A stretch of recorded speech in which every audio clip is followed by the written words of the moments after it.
Welcome to the Brad Lang Show. I am Brad Lang.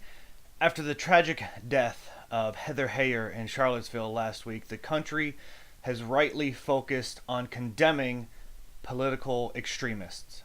Now, our thoughts and prayers go out to the Heyer family. It's been bad enough that we've suffered so much violence the past few years, but to lose a life, someone who's not much younger than myself, should never happen, especially over a political dispute. Now, President Trump has made two statements on this. Now, first, taking a measured and completely reasonable approach of condemning violence from all sides. We condemn in the strongest possible terms this egregious display of hatred, bigotry, and violence on many sides. On many sides. It's been going on for a long time in our country. Not Donald Trump, not Barack Obama. This has been going on for a long, long time. And since clearly this isn't good enough because he didn't explicitly condemn the KKK and neo-Nazis, which we all know, if you don't condemn them by name, you completely endorse and support them. Now, by that logic, I believe Barack Obama would be supportive of ISIS and Al-Qaeda, but I digress. Now, after much hand-wringing and outrage from the press, the left, and the GOP, which honestly at this point is pretty much a constant droning of white noise, President Trump issued another statement. In this one, he explicitly condemns the white nationalist groups from the Unite the Right rally. We must rediscover the bonds of love and loyalty that bring us together as Americans. Racism is evil, and those who cause violence in its name are criminals and thugs, including the KKK, neo-Nazis, white supremacists, and other hate groups that are repugnant to everything we hold dear as Americans. But of course, even this is not enough for the media and the left, because it will never be enough. See, the reason it's so hard to be anywhere right of Bill Clinton in the 90s is that no matter how careful, now not that Trump is careful on Twitter, but no matter how delicately you try to handle something, you will be attacked. You will be mocked, taken out of context, and the left will absolutely try to destroy you. And the media is not above making things up just to make conservatives look bad, because honestly, who retweets retractions anyway? So why get it right the first time?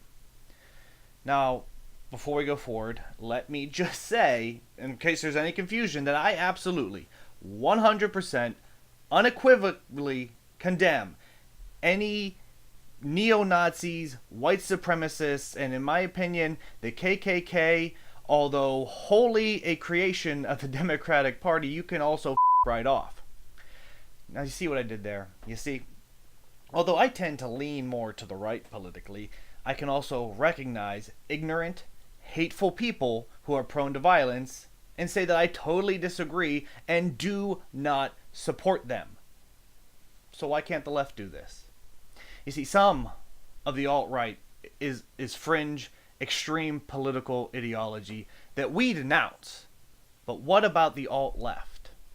See, while the left scrambled to claim that this is a made-up term, from CNN to Slate to the New York Times, it cannot be denied. It is just as applicable as the broad brush application of alt-right.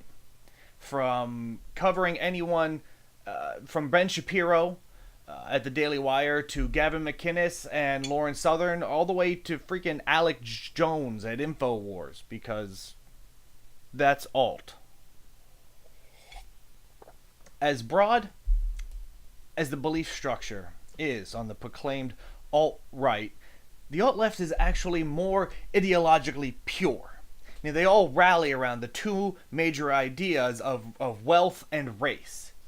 Now, they say there's no moral equivalency on the extreme left that compares to the anti-Semitic and racial bigotry found on the alt-right. Or is there? Then it turns scary. She's hit in the face with watermelon and raw eggs. I'm gonna hurt you! Just have a mask on! motherfucker! Oh shit, he's bleeding. Yo! Hey, medic! He's bleeding!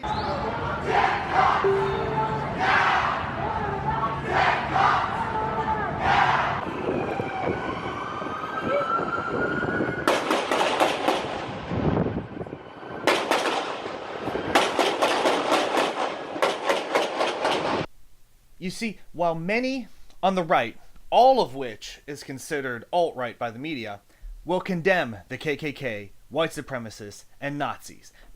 Not what you call Nazis, like real Nazis. See, the left, however, has an ideological through line. The entirety of it is rife with hate. Hate for free speech. Hate for the wealthy.